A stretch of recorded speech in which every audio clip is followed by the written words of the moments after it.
Assalamualaikum warahmatullahi wabarakatuh. Kembali lagi bersama saya Yudi di Sandakala Production. Alhamdulillah kita ada sedikit cerita lah dari teman kami yang bernama Kakak Dika. Dika. Nama saya Selamat malam Kakak Dika. Malam. Kalau boleh tahu, ada sedikit pengalaman pribadi tentang hal-hal yang sensitif lah dibilang, atau pengalaman pribadi tentang horor. Yang horor. Ada Bagaimana? kayak emang orangnya tuh nggak terlalu percaya ya sebenarnya. Cuma saya tuh pernah mimpi pernah mimpi waktu umur 3 atau 4 tahunan lah ya. Mimpinya tuh saya jalan nggak tahu di tempat apalah, kan biasanya random jalan, terus tiba-tiba ada tangan besar Wah. hitam tiba-tiba nutup muka saya, nutup kayak gini, nutup semua muka saya, ketutup semua, cuma yang sedikit kebuka itu bagian mata aja kayak gini, kayak gitu. Nggak lama dari situ waktu saya ya ini apa sih gitu kan, tiba-tiba ada muka Jelas banget itu terlihat. sejelas itu saya lihat mukanya. Muka dia tuh cewek, merinding, dia tuh cewek rambutnya ke bawah, matanya pokoknya serem lah, kayak ya bukan miske, orang enggak miske gitu, sejenis miske atau enggak, kayaknya sih gitu. Nah, interesting ya, ceritanya interesting banget gitu. Iya, sampai merinding banget. Nah, kenapa saya sedikit bertanya soal itu? Soalnya kan di waktu kesininya udah saya makin gede. Kalau menurut ilmu psikologi kan biasanya mimpi itu bisa lupa dalam beberapa waktu tertentu, misalkan beberapa menit atau jam, atau misalkan ada yang beberapa hari tapi udah lupa lagi. Sedangkan saya sampai sekarang juga masih ingat mimpinya. Bahkan muka si cewek yang itu juga masih ingat sampai sekarang gitu. Jadi aneh, itu apaan sih gitu. Aneh aja. Terus bagaimana kelanjutnya? Apakah ada sedikit trauma atau bertanya-tanya apakah ini berkelanjutan mimpinya atau tidak? Iya, kalau sedikit jadi pertanyaannya tuh ya kenapa saya masih ingat sampai sekarang gitu. Itu tuh apa ada arti, kan katanya suka ada yang banyak bilang gitu ya. Atau bisa jadi mimpi tidur kan, kebanyakan orang bilang. Iya, bunga tidur gitu. Tapi kayaknya nggak ada bunga yang serem kayak gitu. benar juga sih. Cuma terus waktu kemarin tahun berapa ya, waktu saya KKN 2020 mungkin ya, 2019 lupa, nggak tahu. Pokoknya waktu saya KKN, saya kan biasalah anak-anak KKN kan cerita semua hal, termasuk cerita-cerita horor. Jadi posisi waktu itu tuh saya sebagai wakil ketua KKN. Wih, keren Wakil ketua, sama ada pokoknya anak-anak lagi ngumpul, kita tuh kan otomatis saya harus hadir lah ya, buat evaluasi, buat segala macam program KKN. Waktu sesi evaluasi udah lewat, kita cerita-cerita soal horor. Ada ketua KKN, teman saya, sebut aja si A ya. Dia itu tiba-tiba nanya sama anak-anak, kalian pernah nggak sih punya pengalaman horor kayak gitu? Termasuk ke saya cerita soal mimpi tadi. Saya ceritain gini, udah. Di hari esoknya, nggak tahu kenapa saya emang kayak langsung deket sama teman saya gitu. Pada sebelumnya enggak, biasa aja gitu. Terus tiba-tiba kepikiran sama ada satu temen KKN juga, cewek, sebut aja si B. Saya sama teman saya si A itu tiba-tiba nanya ke teman yang B itu soal cerita horor. Yang buat kaget, si B itu teman saya yang cewek itu dia bilang kalau dia bisa lihat Oh, sensitif. hal yang nggak bisa kita lihat. Anak indigo mungkin nggak bisa bilang. Mungkin Nah. itu. Bahkan dia juga cerita, katanya tadi juga waktu evaluasi siang-siang ada yang masuk ke sini terus lari lagi. Jadi posisinya tuh ini Iya. posko KKN saya Iya. emang di gang di perumahan. Cuma di depan posko banget itu pemakaman umum kayak gitu. Jadi deket banget gitu Iya, nah pos KKN teman saya yang cewek itu cerita yang masuk ke posko itu lari lagi ke kuburan itu. Wah, gila, serius. Nah, dari situ beberapa hari terus cerita soal yang horor-horor ya. Tiba-tiba teman saya yang cowok itu, yang ketua itu, dia ngajak, dia kan dulunya pesantren, katanya gini, saya juga dulu pernah kayak nyobain lah, pengen lihat kayak gitu katanya. Jadi ngajakin ke saya, ke teman saya yang cewek, sama ada anak-anak KKN yang mau nginep, ngajakin. Nah, singkat cerita waktu malamnya kita nginep, kita lakuin metode yang pernah diajarin sama teman saya itu waktu pesantren. Kita matiin lampu, kita pasang lilin gitu. Pasang lilin, iya. Seperti ya nggak tahu apa ya alasannya ya. Oke. Lanjut. Kita saya teh lanjut aja lah ya. Udah saya juga penasaran. Nah, tapi sebelum itu teh saya kan cerita ke teman saya yang cewek itu yang indigo itu. Dan dia bilang dia juga suka lihat cewek yang cewek yang saya lihat di mimpi itu. Dan dia bilang kalau itu tuh yang biasa orang-orang sebut kuntilanak, tapi yang merah. Wih, itu lebih. Iya. Kalau saya tahu tuh kalau merah tuh ada sedikit katanya dendam ya. Apakah bagaimana? Dendam, kayak lebih jahat, kayak lebih apa ya? Nakal lah, nggak tahu juga sih saya sebenarnya. Oke. Nah, waktu kita malam-malam itu, saya sama teman saya yang cowok itu disuruh tutup mata. Katanya bisa membuka rasa kita, sensitivitas kita, biar lebih terbuka, biar bisa lihat katanya gitu. Karena saya nggak tahu ya, saya coba aja. Karena saya tipikal orang yang penasaran. Kayak gitu. Logika banget lah kalau kalau dibilang pengen membuktiin. Iya, ini bener nggak sih? Oke, lanjut. Nah, waktu saya ikutin arahan dari teman saya kayak apa ya disebutnya, meditasi, ambil nafas kayak gitu. Saya ikutin aja. Saya meremin mata. Kata teman saya itu, Dik, kalau misalkan tangan kamu pengen gerak, ikutin aja. Anehnya di situ tangan saya juga pengen gerak.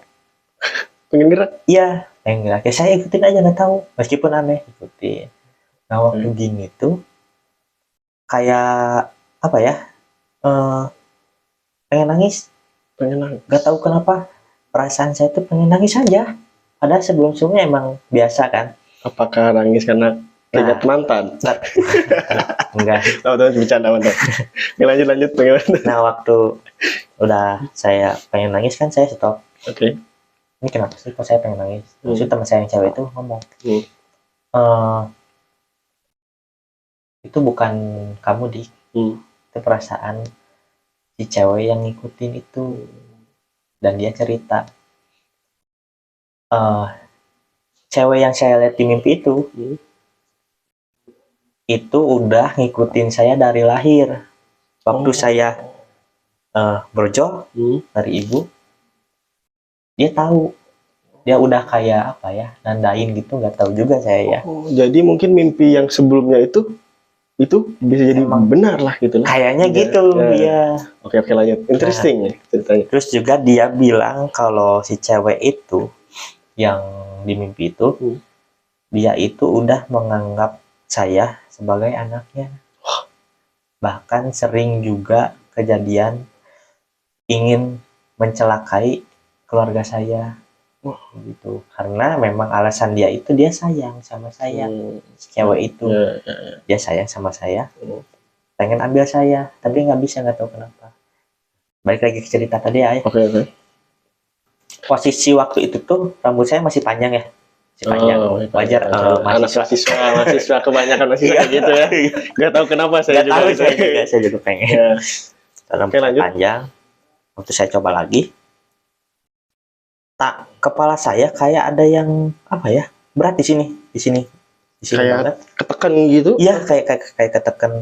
Nah, kalau misalkan pernah rambutnya panjang mah ya, kayak kalau bahasa Sunda mah kagok lah, gitu kan. Rambut saya coba benerin gini, saya coba kedepanin, kok masih kerasa. Teman saya yang cewek tiba-tiba bilang lagi, Dika, itu bukan karena rambut. Terus saya tanya, kenapa? Itu ada yang pegang kepala kamu. Siapa? Itu yang cewek itu. Waduh, gila. Merinding sih ini sumpah. Merinding ini sumpah. Kata saya teh, udahlah. Toh saya juga belum percaya juga kan. Tapi anehnya kerasa mulai ke bawah. Saya cobain lagi yang ketiga kalinya. Tiba-tiba saya nangis. Tiba-tiba nangis aja gitu. Iya, atau waktu merem meditasi gitu, tiba-tiba saya nangis. Gak tahu kenapa. Saya bilang ke diri saya sendiri, gak boleh, ngapain sih nangis? Tapi keluar aja sendiri. Netes bener-bener netes. Nangis aja, nangis kayak yang sakit banget lah. Gitu. Aneh juga ya kalau gitu. Dan di posisi di waktu yang sama, kan posisinya ini kayak ini. Ada teman saya yang cowok ya. Saya meditasi. Ini saya nangis. Saya lihat teman saya. Tapi anehnya kan saya merem ya. Saya lihat teman saya. Tapi saya kok lihat kakek-kakek. Kakek-kakek? Iya. Jadi kayak gimana ya? Dua orang dalam wadah yang sama kayak gitu. Oke. Itu saya juga masih aneh, tapi yaudahlah, ini masih bertanya juga kenapa saya nangis. Saya nangis, ditanya. Tapi mohon maaf sebelumnya, itu kakek-kakeknya kalau boleh tahu digambarinnya bagaimana? Gambarinnya kakek-kakek aja, umur 40? Ya? Enggak. Kalau 40 bapak-bapak. Oh, bisa jadi sih tapi 70-80-an. Oh, oke. 70-80-an. Dia pakai baju biasa sih. Orang-orang biasa gitu, enggak kayak orang tua zaman dulu kah atau enggak? Waktu itu saya lihat kayak baju biasa aja. Oke. Interesting. Kayak kaos biasa aja, nggak tahu ya. Yang saya lihat kayak gitu. Lanjut. Waktu saya nangis gitu, nggak bisa dikontrol. Tiba-tiba teman saya, nggak tahu si kakek itu yang saya lihat, kok marah ke saya. Marah?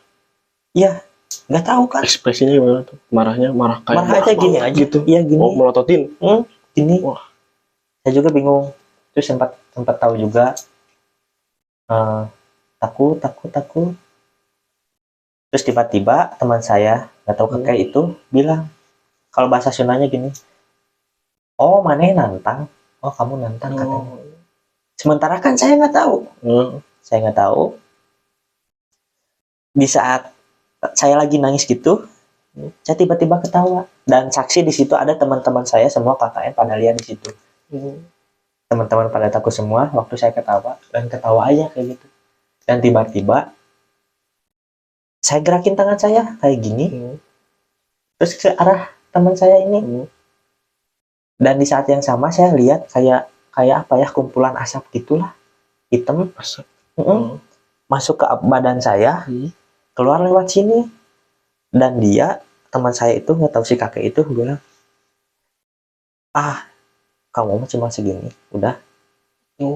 Kayak udah nantang gitu. Iya, kayak nggak tahu ya, kayaknya mah mereka tuh kayak berantem lah ya, bertabrakan energinya mungkin ya. Sengaja kan gitu. Okay. Waktu udah saya lemes, si kakek itu berubah jadi macan.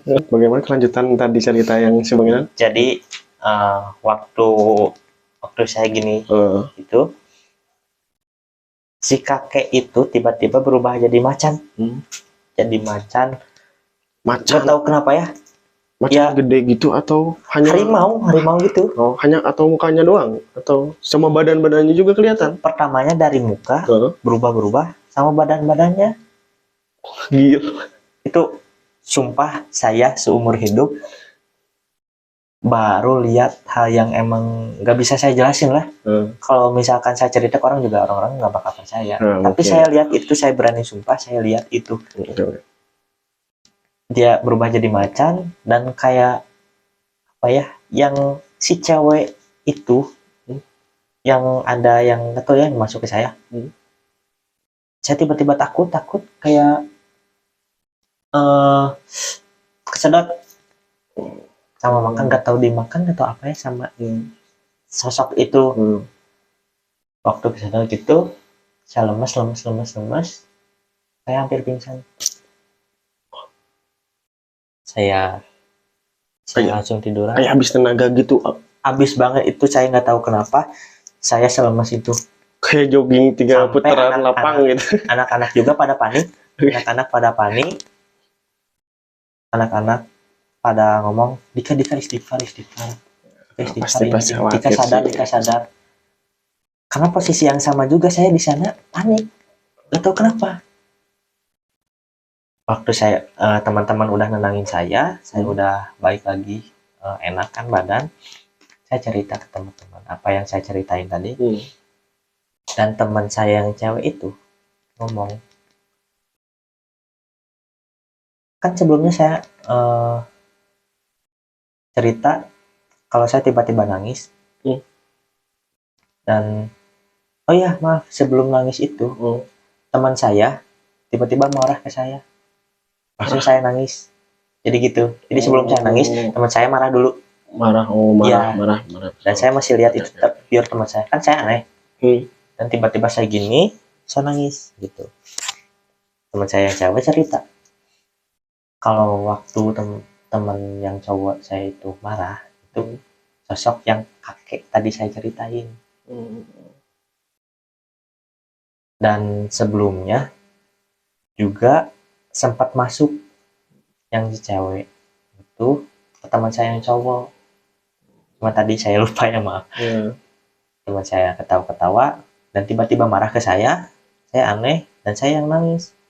Jadi posisinya tuh sosok-sosok itu pertamanya yang cewek di mimpi saya itu masuk ke teman saya. Gak tahu kenapa tiba-tiba bisa masuk. Teman saya juga yang cowok aneh. Dan di saat yang sama sosok kakek itu yang ternyata dia itu penunggu di posko KKN saya. Kayak gitu. Jadi kayak ngerasa keganggu lah.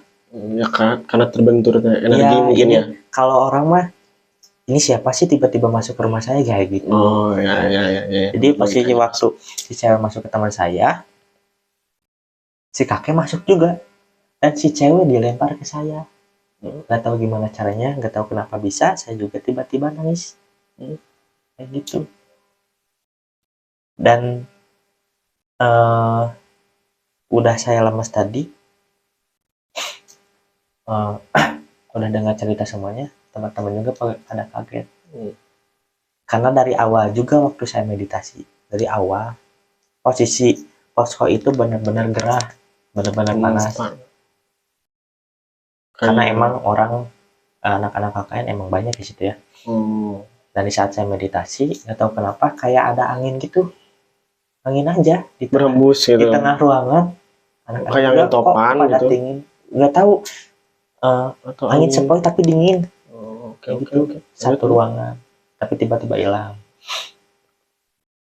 Saya nanya-nanya lagi ke teman saya yang bisa lihat itu, yang cewek. Iya, ternyata itu tuh sosok cewek yang emang udah nandain saya dari lahir. Katanya. Nyambung lah jadi cerita yang sebelumnya. Oke, lanjut. Dan yang lebih kagetnya lagi, semenjak ada kejadian itu, semenjak saya ngalamin itu semua, sampai detik ini saya cerita, saya sosok Dika yang emang tidak percaya hal-hal seperti itu, menjadi lebih sensitif. Oke. Saya juga nggak tahu kenapa, saya nggak ngerti kenapa. Kenapa bisa gitu? Lebih sensitif. Kadang habis kejadian itu tuh besoknya kalau saya pulang malam banyak yang serem-serem di jalan tuh. Yang aneh-aneh, Iya, yang terlihat yang bukan manusia gitu. Iya, saya tahu itu gak bakal ada lah manusia. Misalkan saya kan pulang naik motor sendiri, naik motor saya naik malam-malam, gak bakal mungkin ada orang jam 10 atau jam 11 malam ada di atas pohon. Iya, ngapain juga gitu kan malam-malam naik ke atas pohon gitu.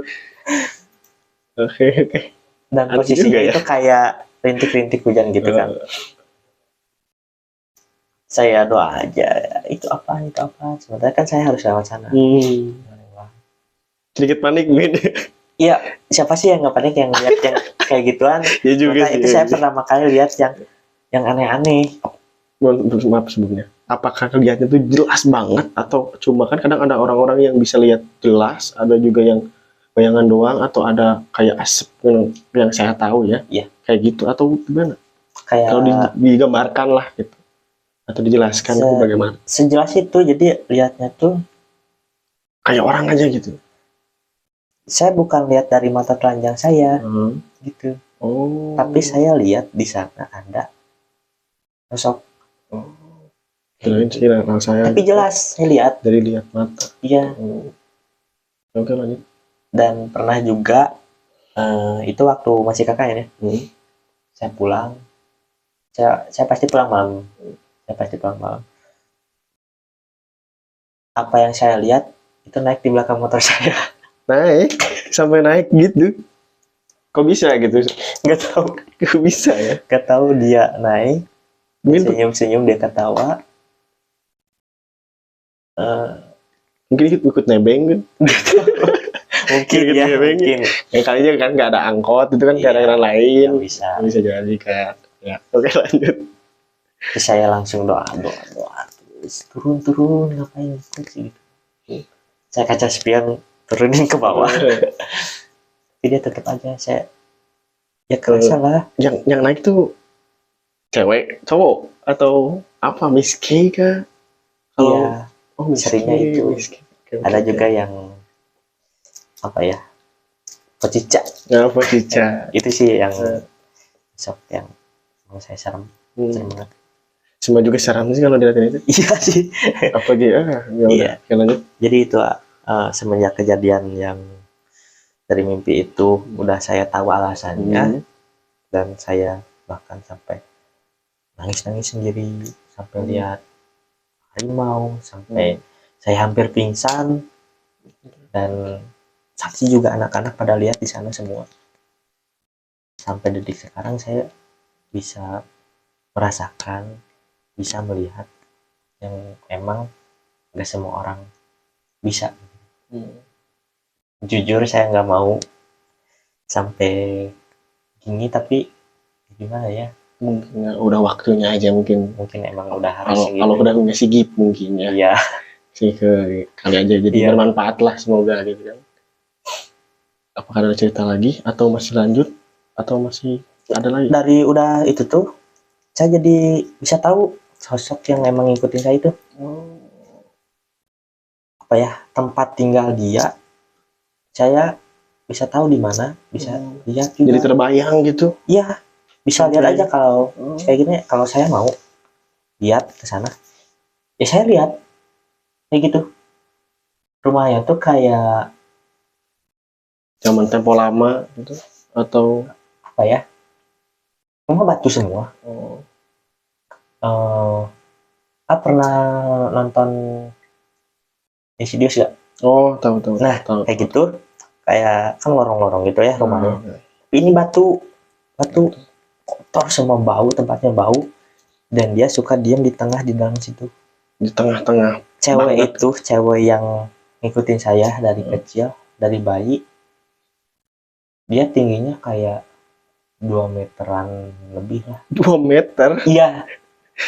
Dan rambutnya sumpah itu sosok pertama yang saya lihat serem. Gak bisa, susah buat dideskripsikan lah. Iya. Soalnya nggak bakal ada orang yang kayak gitu. Iya, mana ada gitu orang tinggi 2 meter kecuali pemain basket gitu Iya, atau pemain iya, voli kan, iya. itu baru. Oke, lanjut. Aja sih yang cerita horor sepanjang saya hidup sampai sekarang gitu ya. Pengalaman pribadi lah gitu.